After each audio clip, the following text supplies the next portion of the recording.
Bien le bonjour à tous. Donc aujourd'hui, on est là pour utiliser 2 mots, la sémantique comportementale ou comment foirer une session en un mot ou plus. L'idée, c'est de vous parler de comment, en fait, les mots modifient les dynamiques, de chacun et les dynamiques des groupes. Je Pourquoi j'en suis arrivé là? En fait, je ne sais pas si ça vous est déjà arrivé, vous êtes en face d'un groupe ou de personnes, d'amis, dans une session, un workshop et vous apercevez qu'à un moment, ça change. Les dynamiques changent un peu. Vous apercevez aussi que finalement, en fait, là où vous voulez aller, bah, où vous voulez que le groupe aille, ça marche pas foncièrement. Et donc je me suis un peu creusé la tête pour savoir qu'est-ce qui se passait. Et donc juste pour commencer, avant, je vais vous expliquer un peu qui je suis. Alors je suis à Singapour, donc il est à l'heure actuelle, 4 heures de l'après-midi. Je travaille, pour le Crédit Agricole, Corporate Investment Bank, la CIB, à Singapour en tant que Head of Inclusion and Empowerment. Donc, je m'intéresse au développement organisationnel et au développement des humains dans la partie IT. Et en fait, ce pourquoi je crois, c'est d'inviter les gens à découvrir une meilleure version d'eux-mêmes en permanence. Et en fait, ça fait plus de 10 ans que je fais de la facilitation. Je vous ai marqué quelques références en facilitation, coaching, design et consulting. En fait, je suis très curieux et je travaille aussi avec beaucoup de communautés. Et à partir de là, je me suis vraiment posé la question de qu'est-ce qui faisait que certaines sessions, même si on avait très, très bien préparé, bah, arrivaient pas à décoller. Je me suis dit: «Bon, qu'est-ce que je fais de différent qui va pas?» Alors et c'est pour ça qu'on est là. Donc, on va commencer par un petit, voilà, on va commencer par ça. C'est un préambule. Voilà, c'est juste histoire de filtrer les personnes. Si vous n'aimez pas ce genre d'humour, bah, voilà, vous pouvez, non. Pourquoi je dis ça? C'est que c'est important. On va parler aujourd'hui de capacité. En fait, mon intention aujourd'hui n'est pas d'augmenter vos capacités, d'augmenter votre connaissance. Heu, Sinon je transférerais juste du savoir d'un vers à un autre. En fait, ma volonté, en fait, c'est d'augmenter votre capacité.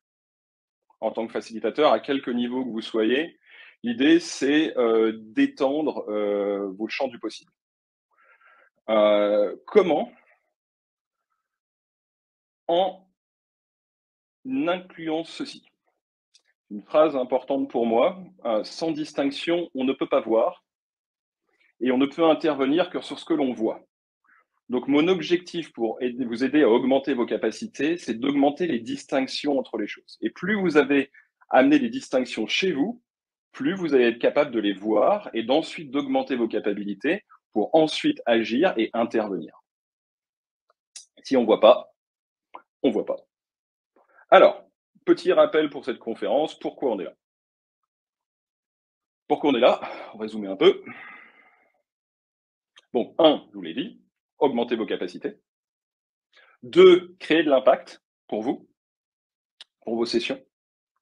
De l'impact, et découvrir quel est votre impact aussi, à l'heure actuelle. Et dans le but, à la fin, améliorer vos sessions de co-design, de facilitation, de coaching relationnel, enfin vous améliorer quoi. Ça, c'est mon but, d'augmenter ses capacités pour aller là. Comment ça va se passer? Alors, bah, très simplement, je vais avoir besoin de votre aide et surtout, que vous vous aidiez aussi. Donc l'idée, c'est que vous preniez un papier, un crayon et que vous allez prendre des notes pour vous, pour voir ce qui vous fait réagir aussi et pour voir, après cette session, comment ça va fonctionner. Pour les personnes qui le voient en replay, c'est-à-dire que je parle aux personnes du futur, de ceux qui sont là au présent, eh ben, prenez aussi un morceau de papier et un crayon, ça sera vraiment utile. Je vais vous poser des questions. Donc, les questions, ça va être, à un moment, il y a des chats qui vont apparaître à l'écran. Et donc, quand un chat apparaît, c'est le moment d'utiliser le chat. Voilà. Donc, l'idée, c'est que vous soyez ouvert, curieux et que vous essayiez. Et comment ça va se passer? Bah, pour comprendre euh, les mécanismes qui se passent au niveau du langage qui vont impacter un groupe, on va commencer par soi-même. Donc, on va s'étudier soi-même. et voir qu'est-ce qui nous impacte nous, pour ensuite passer au collectif. Et après la session, de manière inconsciente ou consciente, vous pourrez tenter d'appliquer ça dans votre quotidien. Donc normalement, vous devriez être capable de commencer dès cet après-midi. Donc, de quoi on a besoin? C'est une invitation à l'ouverture et aussi à la résistance de ne pas utiliser le crayon. Donc je vous invite à utiliser le crayon. Et vous pouvez aussi utiliser le chat. Donc voilà la première chat. Donc, par rapport à cette introduction, la question est, vous seriez content si à la fin de la session, vous repartez avec, et vous pouvez répondre à cette question dans le chat. Je vous laisse 30 secondes pour voir. Alors, vous seriez content si à la fin, vous repartez avec quoi?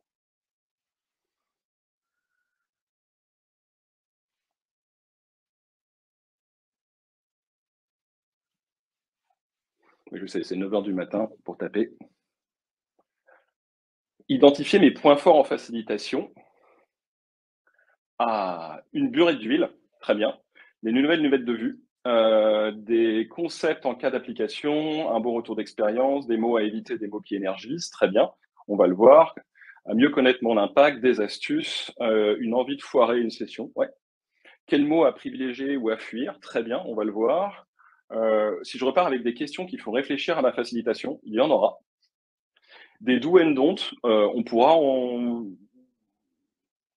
Il y a des don'ts, peut-être. Les clés d'analyse, ma pratique et des astuces simples. Très bien, tout ça, on va le voir. On va découvrir aussi un nouveau vocabulaire. Donc la deuxième, ah oui, pourquoi en fait je commence toujours par ça? Si ça vous intéresse en facilitation, j'aime bien commencer par Start with Why de Simon Sinek. Ça aide à framer, à cadrer les attentes. On commence par le pourquoi, on explique comment ça va se passer et on demande quel est le besoin. C'est gratuit, vous pouvez le réutiliser. Alors, deuxième question dans le chat. Pourquoi faisons-nous ce métier ou voulons-nous faire ce métier de facilitateur? Qu'est-ce qui vous anime en fait à l'heure actuelle? Pourquoi vous êtes là aujourd'hui? Pourquoi vous aimez ce métier? Vous avez envie d'aller vers ce métier ou d'ajouter cette corde à votre arc? Maintenant, j'ai découvert qu'il y avait une petite latence avec le chat le temps que ça arrive chez moi. Je vais vous laisser un peu plus. Tirer profit de l'intelligence collective, libérer les potentiels de chacun, faire grandir les équipes, faire émerger des solutions grâce à l'intelligence collective pour apprendre ensemble, sentiment d'utilité, créer ce petit truc qui fait interagir les humains. Du coup, je me ressens très bien dans tout ça. Voilà ma définition. Ma définition, elle part une partie de ce qu'avait écrit Otto Scharmer cette année, de bouger de l'ego vers l'éco, de l'écosystème vers l'écosystème. Moi, ma définition de la facilitation, c'est faire bouger les individus de leur ego vers un sentiment d'éco. Mais de co dans le sens de collaboration, co-création, co-construction, coopération et complicité. Et aussi développer et distinguer des nouvelles choses individuellement et en groupe. Voilà, c'est juste pour vous donner aussi une de mes définitions de pourquoi je fais ce métier. D'augmenter les capacités des gens, si bien qu'ils vont être capables de voir mieux en tant que groupe. Donc, commençons par le soi. Le soi. Et c'est là où on va avoir besoin de votre papier et votre crayon. Ce que je vais vous demander, c'est juste d'accepter 3 concepts pour commencer. Donc, je vais vous donner un container et c'est avec ce container qu'on va se balader tout le long de la conférence. Donc, ce container, il va contenir quoi? Il va contenir plusieurs concepts. Le premier concept est le concept d'inconscient. Ça a été développé par Sigmund Freud. On va dire que c'est comme un guide qui, derrière votre esprit, vous fait faire des choses sans en être conscient. On peut inconsciemment respirer, marcher et ainsi de suite, mais ça a aussi des traits par rapport à votre caractère, vos comportements, vos réactions. Si vous êtes pris par surprise et tendu, généralement, c'est l'inconscient qui prend le dessus pour réagir. Et donc dire que, dans la manière dont on réagit, nous, en tant qu'êtres humains dans un espace, heu, c'est le je lis la question soi ou soi, le soi, soit moi, c'est moi. Et donc, dans un espace, en fait, notre espace interagit avec nous et nous, on interagit avec l'espace. Et donc, ce qui se passe dans notre inconscient, c'est ce qui nous fait avoir des comportements différents. Carl Jung, plus tard, un élève de Freud, a émis l'hypothèse d'un inconscient collectif. C'est-à-dire que notre inconscient est forgé potentiellement par les groupes d'individus sur lesquels on a fréquenté, on va dire, pour faire simple, ou les personnes qui nous ont éduqués. Et on peut imaginer du coup, dans ce concept-là, c'est que quand un groupe, dans une facilitation par exemple, ou vous-même, bah, vous réagissez par rapport aux personnes que vous avez rencontrées, par rapport à vos cercles d'amis, par rapport à vos interactions et vos relations. Donc gardez juste ça en tête, ça va être utile pour plus tard. Un autre point est, on fonctionne simplement, on va dire, avec un état cognitif, avec le cerveau, émotionnel et l'intuition, les tripes. Et notre corps humain a une mécanique d'entrée et de sortie, input-output. On a des éléments qui nous permettent d'avoir de l'information qui rentre et on fait retranscrire de l'information. Et donc, du coup, bah, l'information ressort soit des fois d'un point de vue cognitif, émotionnel ou intuitif, les deux ou les trois en même temps. Mais c'est juste pour comprendre que du coup, on absorbe et on renvoie des choses. Le troisième, et c'est le dernier, c'est un modèle qui a été développé par Newfield Coaching dans le Colorado et qui est assez intéressant par rapport à ce qu'on vient de voir sur l'émotionnel, le cognitif et l'intuition. C'est que, en gros, on peut imaginer que lorsque l'on a des interactions avec le langage va impacter les émotions et le langage va impacter le corps. Le corps va impacter les émotions et ainsi de suite. Nous, notre focus aujourd'hui, sinon on n'aurait pas le temps, c'est juste de s'intéresser sur comment le langage va impacter les émotions et le corps. Je vous donnerai les références si vous voulez creuser le reste. C'est très intéressant, mais je me tiens juste à ce qu'on s'intéresse sur le langage. Et donc, pour vous dire sur le langage, par exemple, il y a l'utilisation de mots vieux.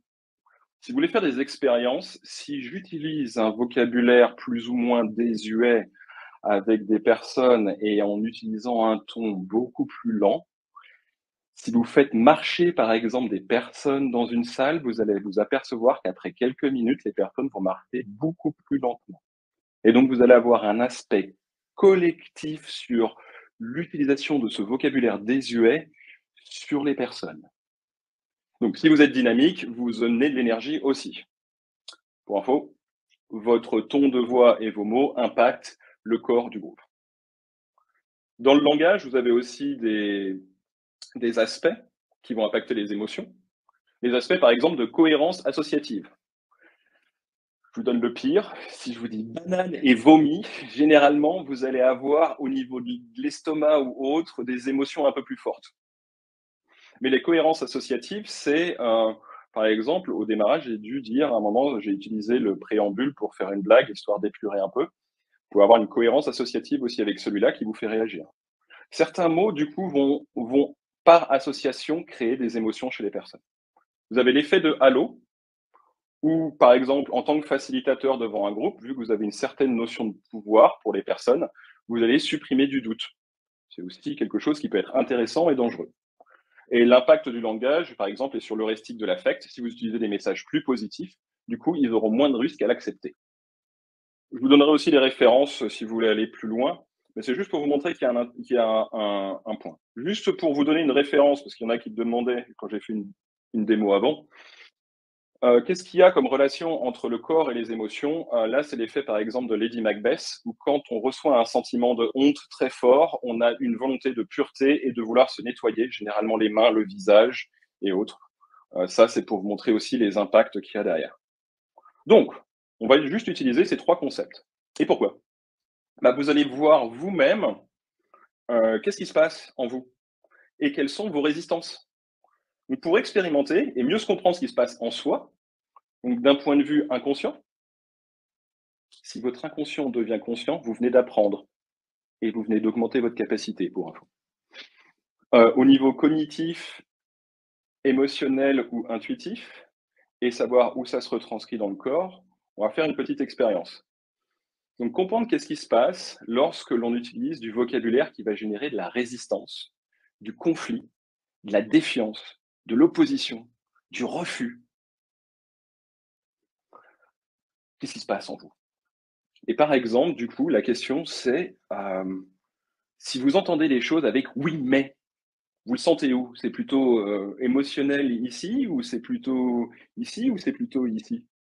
Au lieu d'un «oui et»? Et si vous utilisez des mots genre avec de la négation qui s'efface, par exemple. La négation s'efface. Si vous êtes intéressé, on a fait une conf avec Alexiane Mott, hem, sur «Non, je ne suis pas négatif», vous trouvez à Gilles Grenoble, où on va, creuser tous ces points de négation. Mais en résumé, les mots comme «ne vous inquiétez pas», vu que le cerveau efface la négation, c'est «inquiétez-vous», «n'ayez pas peur», «ayez peur», «nos problèmes», «quoi, il y a un problème?» Donc le fait d'utiliser ces phrases vont généralement induire une réaction. Ah, donc émotionnel. Mmh, intéressant. Chez moi, c'est viscéral, le oui mais. Et donc ce qu'il faut faire, donc je vous donne certains exemples qui peuvent vous générer de la résistance, chez vous. Donc créons un peu. Alors, un nouveau chat. Ah, la boule au ventre. Moi aussi, le oui mais, c'est la boule au ventre. Heu, Quels sont pour vous les mots qui créent de la résistance? Et ce qu'on va faire, c'est que vous allez commencer à tous taper, mais vous appuyez pas sur entrée. On va tous appuyer sur entrée en même temps pour avoir un mur de mots. Donc attendez avant d'appuyer, mais quels sont à l'heure actuelle les mots qui créent de la résistance chez vous? Quel que soit le contexte, ça peut être le contexte de la facilitation, contexte personnel ou autre, commencez à taper des mots et aussi vous les écrivez sur votre feuille de papier pour découvrir quels sont à l'heure actuelle les mots qui ont un impact au niveau des émotions, ou cognitif, ou au niveau des tripes. Je vous donne 15 secondes supplémentaires et on appuiera tous sur entrée. Petite astuce, c'est une note de facilitation à distance qui est très utile pour éviter que chacun s'imprime à distance. Vous demandez à tout le monde d'appuyer sur entrée en même temps. Plutôt utile. Allez, go! Appuyez sur entrée. Je sais qu'il va y avoir une latence. Ah! Et en même temps, je suis pas contre. Non, mais stop, pourquoi tu veux? Impossible. Par contre, fais-nous confiance. Ah, l'usage de l'impératif. Ah, mais tu dois. Ah, pas maintenant, fais ça. Regardez le chat. Et notez aussi ceux qui vous font réagir. Ça fait partie de votre vocabulaire qui génère de la résistance en vous. C'est plutôt utile et ils vous ont donné un cadeau là. Qu'est-ce qu'on a? Ah, on peut pas. Fais-moi confiance, contrôle, écoutez. Il faut que je te demande de. Voilà. Ah, nous on est bienveillants. Ça, c'en est un beau celui-là. Ah, on n'a pas le choix. Ça va pas marcher, on a déjà essayé. Le cynisme, une des émotions les plus virales qui existent.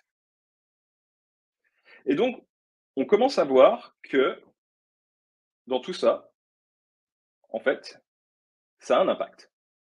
Et j'espère que là, ça commence un peu à faire sens pour vous et que vous apercevez que ces mots, du coup, ont un impact. Et là, vous les voyez que écrits, hein,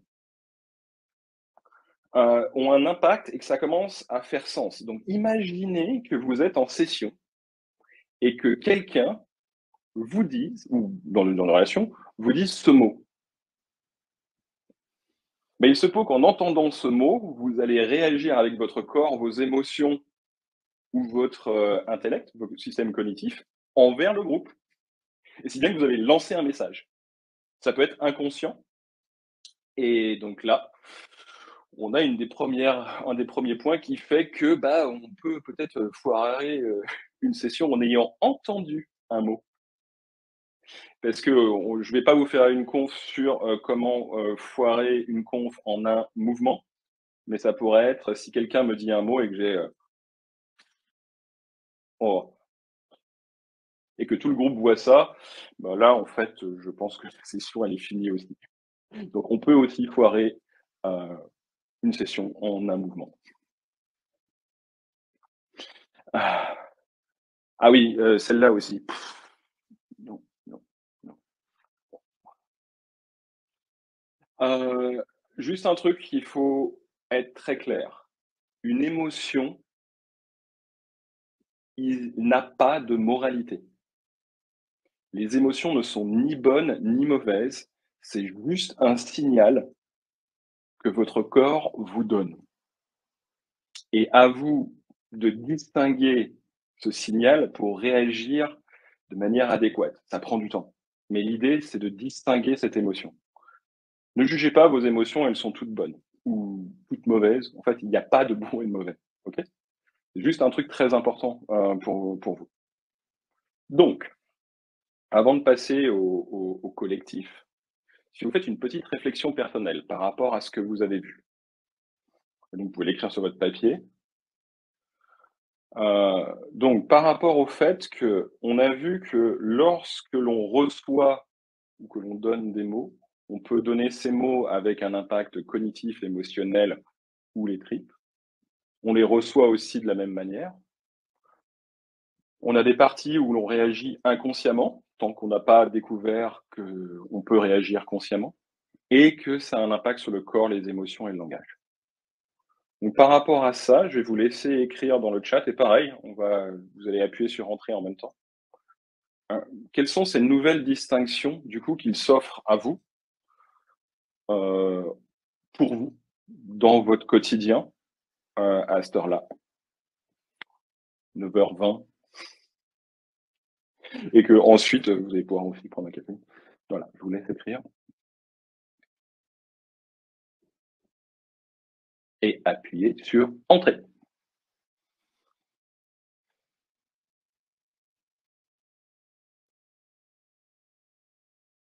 Envie de connaître mes mots chauds et les travailler avec mes pairs facilitateurs. Je ne comprends pas la question. D'accord. Quelles sont les nouvelles distinctions qui s'offrent à vous après ce démarrage, sur, expérimenter les mots qui vous amènent de la résistance, du refus? Et quelles sont les nouvelles capacités ou les nouvelles choses que vous pouvez voir autour de vous?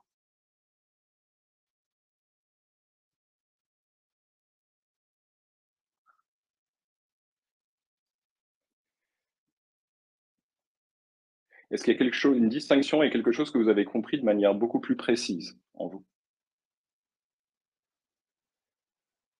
Adapter son niveau de langage, vocabulaire et gestuel à son audience. Mmh. Des mots positifs, du dynamisme corporel et vocal pour générer l'implication constructive des participants.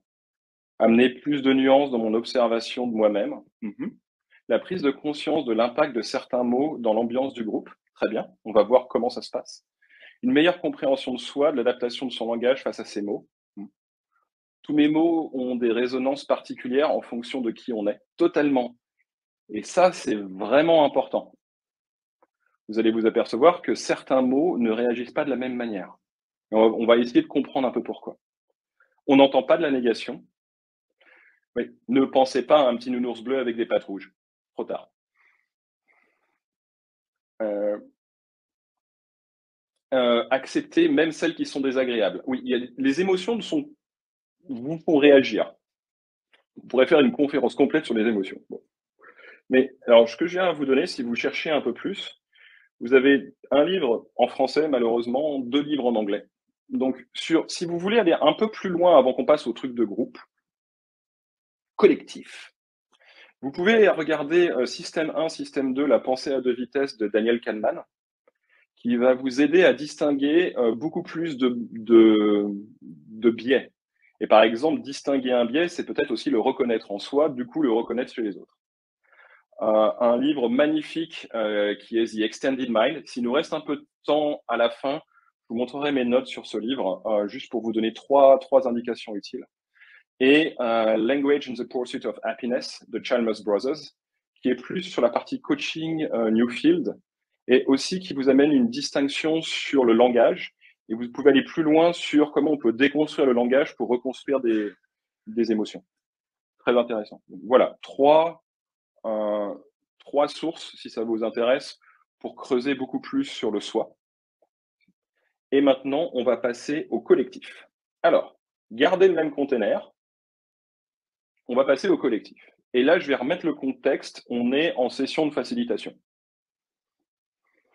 Donc l'idée, c'est que maintenant que vous avez commencé à distinguer les nouvelles choses de comment, en fait, vous pouvez créer un impact chez les autres et que vous, vous réagissez par rapport à l'impact que d'autres personnes ont sur vous, comment ça se passe dans le collectif? Bah, je vais juste remettre dans un premier temps, une de mes définitions d'une session de facilitation. Quelles seraient les potentielles étapes? Le premier est le sponsor meeting. C'est la réunion, ce que vous soyez en interne ou en externe, qui va valider le fait qu'il va y avoir un acte de facilitation. Et là, du coup, vu qu'il y a l'utilisation de la langue, il se peut que le vocabulaire que vous utilisez va avoir un impact sur la décision à la fin. Deuxième chose, c'est aussi un bon moment pour écouter beaucoup plus clairement qu'est-ce que dit le sponsor et quels sont les mots qui, lui, le font réagir. Ensuite, on passe à l'étape de co-design. Le co-design, c'est inclure dans l'étape de design euh, l'équipe sponsor et des participants ou des personnes de l'entreprise pour co-designer ensemble. Et c'est à ce moment-là aussi que vous pouvez aller creuser sur plein de choses. On reviendra plus tard. Et il y a souvent un titre, du coup, un mot qui est écrit pour définir ce que c'est que le workshop. Alors, on a aussi une étape normalement qui est dans le co-design, mais je l'ai séparé, c'est l'étape de matos, doc, ou production de choses écrites qui sont soit envoyées par mail, soit affichées dans la salle, soit imprimées, avec des questions aussi qui sont écrites. Et donc ça, c'est intéressant parce que ça utilise des mots. Après, il y a la session elle-même, donc là où on a interaction avec les personnes, et le après, la réunion de fin, où l'on peut voir quels sont les next steps et ainsi de suite. Donc c'est juste pour vous recadrer. Quand je vais parler de facilitation, je vais parler de ce cheminement-là.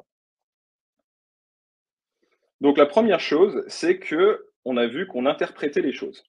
Et donc du coup, le groupe va interpréter les choses, va interpréter du vocabulaire qui va être interprété au niveau conscient et inconscient. Et quand on rentre dans une entreprise, il y a deux, trois choses intéressantes sur le niveau conscient. On va commencer par le conscient. Donc, il y a la résistance. Alors, la résistance a créé La résistance a été créée souvent, des fois par rapport à un lieu, un espace physique, résistance liée à un contexte, en fonction de quand se passe le workshop dans la vie de l'entreprise, en fonction du temps, en fait, mais le temps, c'est vraiment aussi, le temps de manière temporelle et des événements, passés ou présents. Je m'explique. Si vous avez un peu de bouteille et que vous avez travaillé avec des grands groupes, vous savez qu'il y a des moments, il y a des grands programmes d'entreprise qui durent 1, 2 ou 3 ans, voire 5 ans, et qui ont un nom. Alors, vous avez toujours les Together, The One ou Tous ensemble. Et en fait, ce mot, par rapport à son implémentation, a pu avoir un impact positif ou négatif. Et donc, du coup, savoir qu'il y a un moment, il y a eu une transformation digitale, une transformation agile, et que ça n'a pas fonctionné, ça vous donne un ensemble de vocabulaire à ne pas utiliser. Advance, ah oui, c'est pas mal. Do Together, il est très bien aussi. Et donc, du coup, ce vocabulaire que vous entendez du nom du programme, ah oui, ça fait 6 fois qu'on tente une transformation agile. Bah, en tant que facilitateur, ça serait intéressant de, si vous voulez créer de la résistance, d'utiliser ce mot, et si vous voulez pas créer de résistance, de ne pas l'utiliser. Donc, il y a tout ce qui est contextuel par rapport au passé de l'entreprise. Et donc, du coup, l'inconscient collectif, pour certains qui est conscient, au niveau de cette boîte. Le deuxième, c'est plus culturel. En anglais, on appelle ça BS, for bullshit, ou en français, littéralement, caca de taureau. Et c'est ce fameux vocabulaire en ce moment, dans le temps, dans l'air, qui, quand on l'utilise, c'est assez magique.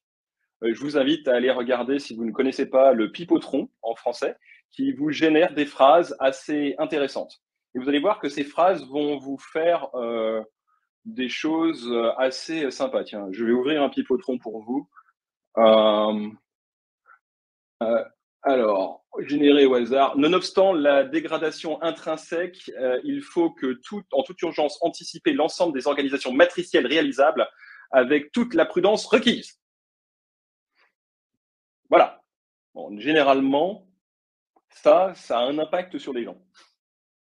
Donc c'est très intéressant. Allez regarder le Pipotron et éviter d'utiliser ces mots-là, et surtout dans cet ordre-là.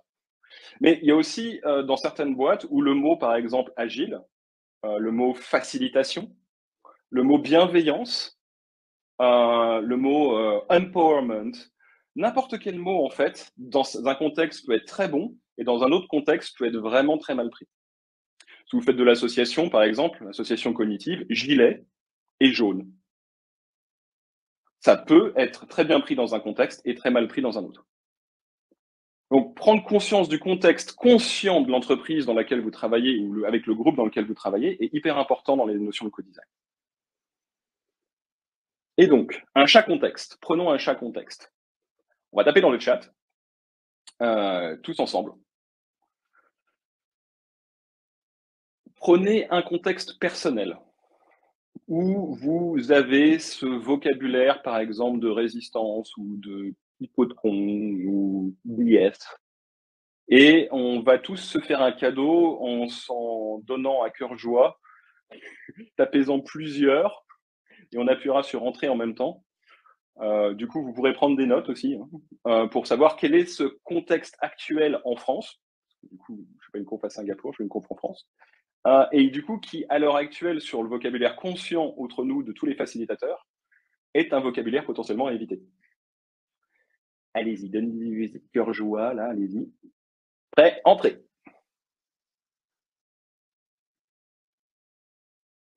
Allez-y, lâchez-vous sur les mots. Transformation, retraite, cluster, retraite, retraite, réforme, retraite. À l'heure actuelle, les réformes des retraites sont dans le côté inconscient collectif assez fort. Séminaire, QVT, game changer, travailler plus. La retraite à 64 ans, féminisme, fin de carrière, agilité, chiffre d'affaires, digital, RSE, collaboratif, être agile, en même temps, agilité, météo intérieure, innovation. Voilà. ChatGPT, icebreaker. Allez, empreinte carbone, bottom line. Très bien, prenez des notes. Hein. IA, artificial intelligence. Du coup, ça vous donne un ensemble de mots qui, à l'heure actuelle, va être super utile à potentiellement utiliser si vous voulez créer de la résistance. Bon, serious game, égalité homme-femme, récession, zone de confort, onboarding, productivité. Voilà, c'est gratuit, métaverse. Donc passons maintenant au vocabulaire inconscient. Donc l'inconscient, comme on l'a vu, c'est ce qu'on n'est pas encore conscient. Et généralement, il est très lié au vocabulaire, disons, symbolique et métaphorique. Et je vais juste vous faire un petit cours d'histoire rapide, qui est très marrant, que j'ai découvert avec un ami, qui est le vocabulaire du business vient principalement du vocabulaire de la guerre. C'est intéressant. On va faire un workshop sur un strategic focus. Donc, si on utilise le vocabulaire de la guerre, on va utiliser un vocabulaire de mise en compétition. Pourquoi? Parce qu'à la fin de chaque guerre, il y a eu beaucoup de personnes qui utilisaient toute leur intelligence cognitive pour aller battre l'autre. Ces personnes-là, une fois que la guerre est finie, doivent continuer à travailler. Et l'armée ne fournit pas du travail à plein temps là. Donc du coup, ils sont allés dans des entreprises et ils ont réamené leur vocabulaire et leurs pratiques dans les entreprises. Si vous posez la question pourquoi le diagramme de Gantt existe, posez-vous la question pourquoi ce diagramme a été utilisé. Et il a été utilisé pour envoyer des bateaux des États-Unis en Europe. Les bateaux, ils mettaient du temps. À part s'ils étaient coulés, du coup, il n'y avait pas beaucoup de modifications du diagramme de Gantt. Pourquoi le diagramme de Gantt est arrivé en informatique? Il y a sûrement un général ou une personne tactique de l'armée qui est travaillé dans une boîte d'informatique. Et voilà comment on transmet un diagramme de Gantt dans l'informatique. On a aussi un ensemble de mots, je vous en ai donné un florilège, mais il y en a plein.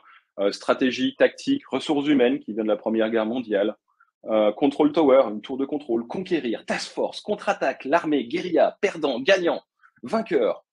Tuez-le, il faut tuer le compétiteur, se défendre, évacuer notre flotte, notre division.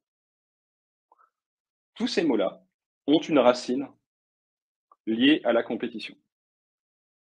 Donc, si vous utilisez un vocabulaire business lié à l'armée, vous allez potentiellement induire le côté émotionnel, intuitif ou cognitif, potentiellement, chez certaines personnes, des réactions comportementales liées à la compétition.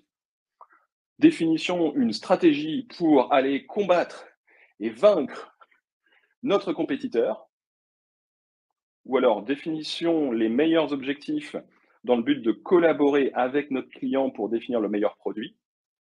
Même intention dans les deux côtés à la fin. Les résultats au niveau du brainstorm risquent d'être un peu différents.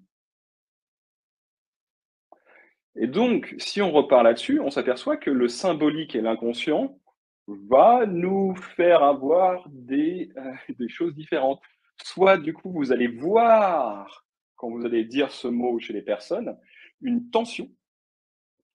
Si cette tension est plutôt avec pas de ressources, les gens n'ayant pas de ressources, on risque d'être reprimé sur soi-même avec de la peur, sinon de la colère, ou s'il n'y a pas de tension, on risque d'aller sur de la peur, enfin, la sadness. Sadness. C'est plus le mot en français. Je parle plus français depuis longtemps. J'écris plus français non plus. Tristesse, tristesse. Merci, tristesse. De la tristesse. En fait, le baisse de tension, ça peut être pris comme de la tristesse. Avec beaucoup de ressources, c'est de la tendresse. Peu de ressources, c'est de la tristesse. Beaucoup de tension, peu de ressources, de la peur. Et avec beaucoup de ressources, de la colère ou de l'énergie. Encore une fois, les émotions n'ont pas de moralité. Elles sont ni bonnes ni mauvaises. Et si on va là-dessus, pour mieux comprendre ces symboles, c'est là où vous allez pouvoir avoir un impact en tant que facilitateur. Il vous faut déraciner le cœur du mot, si vous voulez continuer d'utiliser, et le replanter. Comment ça se fait? Vous pouvez faire un training. Souvent, il y a des zones de facilitation où on dit: «Ah on voudrait faire ça». Je pense qu'il nous faudrait quand même une journée de formation avant d'attaquer le workshop. Ça peut être un point. Vous pouvez redéfinir, donc distinguer beaucoup mieux la définition du mot.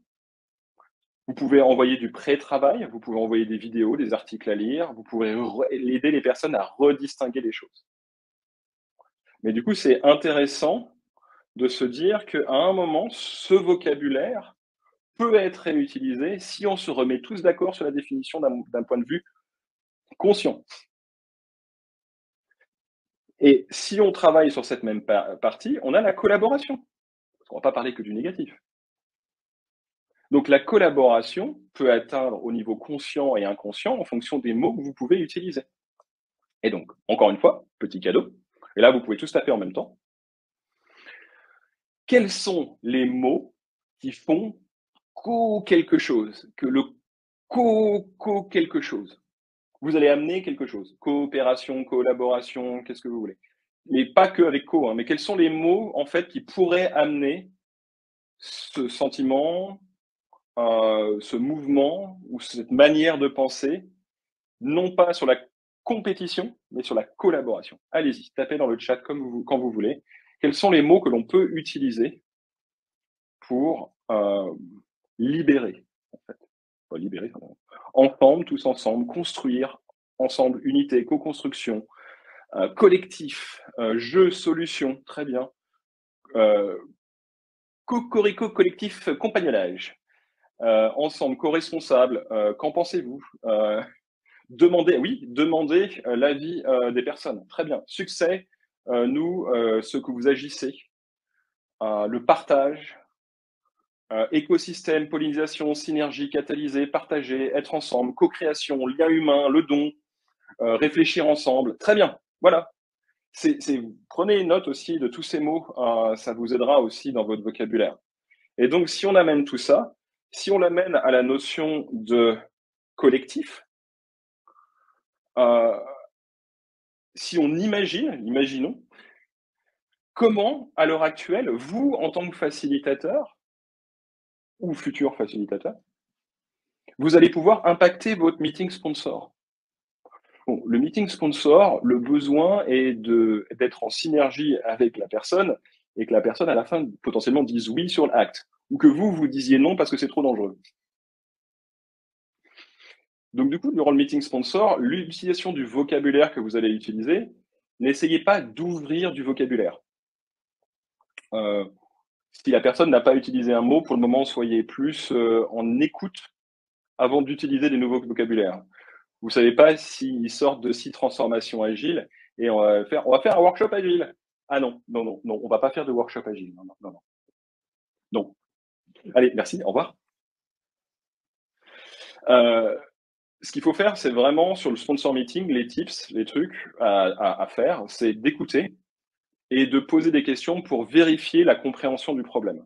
Dans le co-design, vous pourrez aller plus loin, mais au moins créer cette notion d'harmonie avec le sponsor et éviter, de se faire des petites batailles d'expression corporelle ou de joutes verbales. Heu et ça peut être très utile d'être candide. J'adore la question qui est là. C'est très utile d'être candide durant les meetings sponsors et de demander la définition. Vu que la plupart du temps, vous ne savez pas, c'est très bien de ne pas savoir et de poser des questions. Mais alors, quand vous parlez de ça, vous parlez de quoi, en fait? Juste pour que je comprenne, pour pas me pour avancer plus loin et mieux comprendre. OK? Très bon point. Reformuler, vérifier, faire des boucles de validation, enfin voilà. Dans la partie co-design, donc on arrive avec, le contrat est signé, vous arrivez, vous participez avec des personnes de l'entreprise pour designer le workshop et là, c'est le moment où, dans les phases de co-design, il faut aller dans le passé et demander, «Vous êtes déjà sur une transformation en cours? Vous utilisez le mot transformation? Est-ce que vous avez eu des programmes d'entreprise? Quels sont à l'heure actuelle, et comme ça, vous listez en fait, potentiellement tout ce qui va potentiellement générer de la résistance et vous avez des co-designers qui vont réagir directement du tac au tac et créer du coup cette notion de confiance, de trust avec eux est très important. Si bien qu'à la fin, quand vous allez finir votre co-design, vous allez pouvoir donner un titre à ce workshop qui va être lié à la direction que vous voulez aller avec le besoin du sponsor et qui a été découvert aussi pendant le co-design. Et donc les mots utilisés dans ce titre vont avoir beaucoup d'importance, parce que ça va être la première invitation que les gens vont recevoir potentiellement dans leur agenda, avec un titre. Et donc ça va directement les connecter. Donc l'expérience commence à la réception du premier mail. C'est pour ça qu'au niveau du matos et des docs, de tout ce qui va être imprimé, envoyé ou autre, faire très attention à l'utilisation des mots ou à certaines questions que vous avez préparées pour être sûr que, ces questions vont directement plus dans la bonne direction avec la bonne énergie. La session elle-même, bah, c'est ce qu'on a vu ensemble. Vous allez être face à un groupe, donc observez la salle, écoutez les dynamiques. Au démarrage, vous allez pas en distinguer potentiellement beaucoup et au fur et à mesure, vous allez pouvoir en distinguer plus. Si vous avez la chance de travailler avec des co-facilitateurs qui, durant un moment où vous êtes live devant le spot, vous pouvez demander à vos co-facilitateurs d'écouter la salle et de faire des notes sur ce qui est en train de se passer et de voir par rapport à certains mots ou certaines expressions ou certaines phrases, quel a été l'impact et de dire: «Ouh, tiens, ils se sont tendus là-dessus, ça serait peut-être intéressant de revoir la chose» et ainsi de suite. Si vous travaillez à plusieurs, c'est bien d'écouter en asynchrone. Pour info, la facilitation à distance m'a aidé énormément, notamment quand j'ai facilité sans vidéo. Heu, quand je suis revenu en physique, je me suis aperçu que j'arrivais à distinguer quelque chose de différent maintenant. C'est qu'en entendant la voix des personnes, le ton, j'arrive à comprendre le body language. En fait, j'arrive à comprendre comment le corps bouge en entendant les paroles des gens. Si bien que sur un groupe, quand j'entends des groupes, j'arrive à sentir un peu quelle est l'énergie. Ça prend du temps et je vous invite aussi à essayer. Si vous êtes sur des réunions où derrière, vous ne trouvez pas ça très intéressant, bah, vous pouvez commencer à vous intéresser en écoutant euh, le langage corporel à travers la voix. Ou faites du sketch note, ça vous sera super utile. Dans l'après, c'est la session de clôture, en fait, où du coup, généralement, vous rassemblez le sponsor, vous faites le débrief. Et là, si ça s'est bien passé, vous allez avoir une relation différente. Et il va s'ouvrir généralement plus, et vous allez pouvoir aller plus loin et creuser et pour créer la relation après. Voilà. Qu'est-ce que le sketch note? Ah, la prise de notes graphique, telle que cette conférence. J'ai pris des notes. Je vous montrerai. Il me reste, oui, il va me rester un peu de temps. Je vous montrerai. Euh, ou d'autres exemples. Donc, la chose qui est importante, du coup, c'est vérifier une chose. Votre intention doit être consciente. Donc, si dans toutes les étapes de facilitation, si vous désirez faire une partie de l'atelier de manière collaborative, soyez conscient d'utiliser du vocabulaire qui amène à la collaboration. Si vous désirez amener des comportements liés à la compétition, qui sont très bien dans certains cas, si vous voulez explorer en design thinking les bornes pour aller vraiment au bord, mettez tout le monde en compétition et du coup, utilisez du vocabulaire qui va inviter à plus de compétition. Donc là, ce que je vous invite, c'est du coup de ne pas mettre de jugement, bien sûr, mais c'est une clé hyper importante d'être très clair pendant votre design avec l'intention et les mots utilisés pour travailler sur l'impact. Et si on souhaite donner une petite conclusion à ceci, c'est cette conférence, en fait, je l'ai écrite dans l'idée, il y a plus d'1 an, quand j'ai participé à des sessions de facilitation à distance avec Matt et Gail Taylor et Philippe Coulon et Rob Evans, où on a fait pendant quasiment 1 an une session de facilitation d'une journée par mois. Et j'avais commencé à écrire ça. Changer un mot pour changer le monde. Et j'ai pas compris pourquoi je l'avais écrit. Il m'a fallu assez longtemps pour distinguer et on en est arrivé là. Et donc, moi, mon invitation, c'est une invitation à apprendre tout le temps pour être capable d'augmenter votre capacité, de distinguer beaucoup mieux les choses. Et en distinguant beaucoup mieux les choses, vous allez aussi augmenter votre capacité. Être clair sur l'intention que vous mettez lors de vos designs pour voir si ça supporte ce que vous désirez faire. Observez votre impact, demandez à vos co-facilitateurs d'observer comment vous mettez de l'impact et vous faire des boucles de feedback pour vous aider à mieux vous comprendre. Écoutez le contexte auprès de vos clients. Et j'ai eu la chance il y a 3 semaines de passer du temps avec Dave Snowden. Il a rappelé quelque chose qui était hyper important. Pour commencer à changer, il faut commencer par changer le vocabulaire. Donc l'invitation, c'est un changement au vocabulaire. Une autre invitation que j'ai pour vous, c'est ceci. C'est revenir à la base, sans distinction, on ne peut pas voir et on ne peut intervenir que sur ce que l'on voit. Phrase qui m'a été donnée par Tanguy, un de mes professeurs, qui a été aussi développée par Julio Olaela et Raphaël Echeverria de chez Newfield, et que du coup, les distinctions vous aident à développer des nouvelles capacités et ces nouvelles capacités vous permettent d'agir avec sens. Donc mon invitation, c'est de revenir dans votre prochaine relation que vous avez avec le monde, soit au travail, soit dans votre vie, et de commencer à observer ces distinctions pour agrandir vos capacités. Voilà. Je vous invite aussi à regarder vos notes, à reprendre ce qui a été écrit, d'identifier ce que vous avez appris, ce que vous avez distingué beaucoup mieux, et, et donc du coup de voir qu'est-ce que vous voulez changer en vous. Comme disait Virginia Satir, le changement est permanent, donc il faut juste réussir à l'accepter. Donc, merci beaucoup. Alors, il y avait une question. Si vous avez des questions, il nous reste 9 minutes. On peut les prendre directement. Allez-y. Il n'y a pas de problème.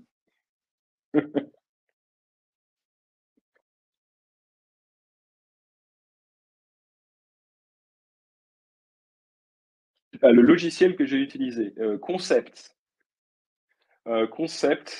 qui est un logiciel de dessin vectoriel qui permet de gérer les calques et donc c'est pour ça que j'ai pu faire des petites, passages avec, un zoom très fort, tout est en vectoriel. Concept.app. Heu, Pouvez-vous nous en dire plus sur ce que vous appelez par distinction? Oui. Alors, je vais vous donner un exemple. Je ne sais pas où il est. Non, pas que je me trompe. La distinction qu'il y a entre, en anglais, c'est indifference and boredom, au niveau des émotions. Donc la différence entre l'indifférence et on va dire, s'embêter, sans être impoli. Et l'émotion, en fait, qui vient avec, être, l'ennui, voilà. L'indifférence et l'ennui. L'indifférence, ça vient du fait que, on ne comprend pas le lien de cause à effet, ou si c'est bon ou si c'est mauvais avec ce qui va être fait. On ne comprend pas, on est indifférent. L'ennui, c'est qu'on a compris la conséquence, mais ça ne nous intéresse pas. Et donc, distinguer la différence, par exemple, sur une personne qui, au travail, vous voyez, qui ne fait rien. Est-ce que la personne est indifférente parce qu'elle n'a aucune conscience de ce qui se passe, ou juste qu'elle est au courant de ce qui se passe, mais ça l'intéresse pas de le faire parce que le résultat est pour elle ou pour lui inutile. Donc faites juste cette différence, ça va être beaucoup plus intéressant pour savoir comment aller interagir avec cette personne. Est-ce que du coup on va faire de l'explication pour réexpliquer le concept global? Ou est-ce qu'on va aller creuser sur quel est l'intérêt qu'a cette personne à travailler sur ce concept? Ça, c'est une distinction. Comment on différencie les choses, beaucoup mieux. Pour le vocabulaire qui amène à la collaboration, as-tu des ressources à conseiller? Très bonne question. Les ressources que j'ai à conseiller, bah, moi j'écoute beaucoup et du coup je regarde ce qui se passe. Mais si j'ai des ressources, je dirais de reparcourir en fait. Il y a un livre en anglais, c'est The Field Guide to Emotion, le un livre qui décrit les émotions et donc le vocabulaire qui va être lié à l'émotion va être beaucoup plus intéressant. Donc distinguer les différentes émotions et utiliser ce vocabulaire va être utile. Heu et du coup, quel mot tu me conseilles pour foirer une session en un seul mot? Alors, ça va dépendre du conseil, ça va dépendre du contexte, ça va vraiment dépendre du contexte, mais en gros, en ce moment, faire une réunion avec un grand groupe du CAC 40 et on va dire qu'on va faire un atelier gilet jaune. Qu'est-ce qu'on pourrait faire? Un mot, c'est, ah oui, oui, alors donner un jugement de valeur auprès du groupe. Vous êtes mauvais. Ah oui, alors les comment foirer une session, donnez votre avis sur comment, les gens devraient réagir. Vous oubliez votre job de facilitateur et vous êtes juste exécuteur. Heu, Ça, c'est utile. Je pense que tu as tort. Faites une séance de brainstorm. Non, ça, c'est faux. En tant que facilitateur, donner son opinion est un don dangereux, hein. C'est pas moi qui l'ai dit, c'est Tolkien. Je Ouais, c'est ça. Bon, bah, comme vous allez pas y arriver, je vais pas vous aider non plus, quoi. Voilà. Ça, ce genre de mots, c'est bien. Hem, Celui-là, j'adore. Il y a une question qui posait là, vu qu'il nous reste un peu de temps, c'est quoi le sketch note? Et je vous avais dit que je vous montrerai un truc. Donc, je vais vous parler de The Extended Mind. Et ça, c'est mes notes de lecture, en fait. Je lis un chapitre et j'écris des notes. Donc le livre, c'est The Extended Mind. Et donc, travailler sur les côtés neurosciences, sur penser avec nos sensations. Donc quand on pense, ce qui est très utile, c'est de comprendre comment on pense avec nos sensations et comment nos sensations sont. Il y en avait un qui disait: «Je pense donc je suis», mais alors qu'en fait, c'est plutôt: «Je ressens donc je suis». Donc ça, c'est un sketch note.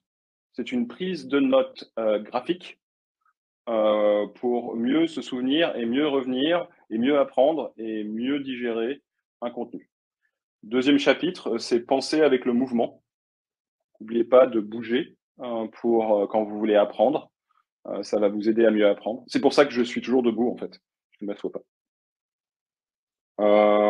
Et un dernier qui est intéressant, c'est qui peut vous être utile en tant que facilitateur, surtout si vous faites des trucs à distance, la facilitation à distance comme ça. Vous voyez que ma caméra est vraiment portée pour pouvoir avoir mon corps visible et non pas juste ça quand je parle. Bah, en fait, on pense avec le geste.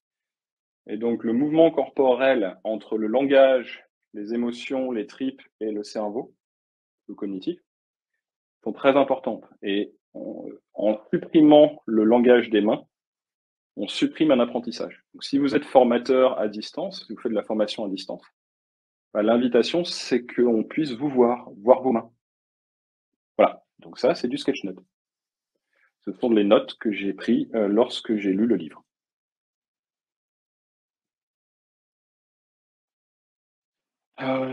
Beaucoup d'informations, du coup. On vous en donne aussi d'autres. Ah oui, alors si vous répétez 25 fois transformation digitale qui apparaît, devant un miroir, il y a un monstre qui apparaît. Ça, c'est Candyman, mais plus dangereux. Voilà, ça c'était donc la prise de notes graphique. Et un petit plus sur ça. Bon, je pense que on a fini. Sinon, je vais aller à un moment sur Discord, si vous souhaitez continuer. Et puis, bah, n'hésitez pas. Je pense qu'Anthony va laisser un Oui, petit temps pour un rôti. je suis avec vous. Salut Jérôme, tu m'entends? Ouais. Tu Ouais. vas nous rotifier? Oui, oui, tout à fait. Voilà, c'est ça, je vais vous rectifier, je vais vous mettre au four. Non, mais déjà, merci pour ta conférence. C'était très intéressant parce que tu es content de ta prestation. Oui, oui. Tout s'est La, bien la passé. prochaine sera mieux. Il y avait du monde qui était connecté, hein, c'était chouette. Euh, Ah ouais, ça commence très bien. fort. Merci à tous d'avoir. J'espère que vous avez passé tous un bon moment aussi.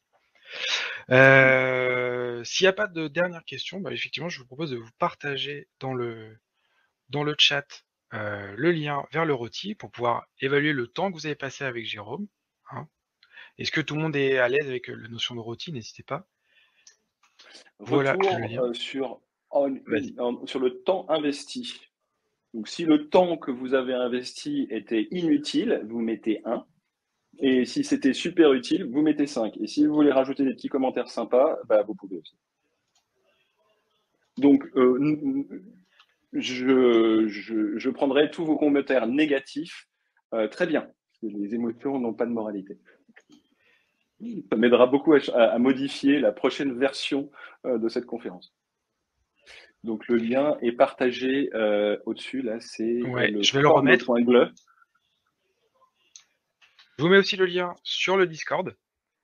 Voilà. Ça arrive, voilà, tout à fait.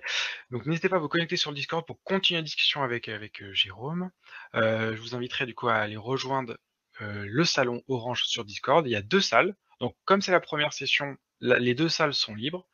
Mais après, pour la suite, il faudra veiller à ce que si la salle 1 est déjà prise, bah aller sur la salle 2 ou inversement. D'accord? Mais là, comme c'est la Je vais prendre la première, les 2 salle salles. 1. Voilà, Je vais donc prendre la Jérôme vous salle attendra 1. sur la salle 1. Je, hop, je vais vous remettre le lien. Tac. Que je me trompe pas. Ah. Hop. Le lien du forum. Ah, c'est la version allongée. Mince. Bon, c'est pas grave, ça marche quand même. Pour évaluer donc le temps que vous avez passé, que vous avez investi avec Jérôme. Et puis, eh bien, je propose qu'on s'arrête là pour cette conférence. Je vous invite à rejoindre aussi donc soit le Discord, comme j'ai dit, pour continuer la discussion avec Jérôme, et sinon, pour continuer cette journée sur la félicitation, à rejoindre le salon principal, le salon bleu. On vous donnera la suite du programme de la journée, et après ensuite, vous pourrez vous dispatcher sur les différents salons en fonction du choix que vous aurez fait. Voilà, et ben un grand merci Jérôme, et Bah, puis merci. à bientôt. J'ai essayé de comprendre comment ça marche le Discord et puis je vais y aller. Ça marche. Et ben merci.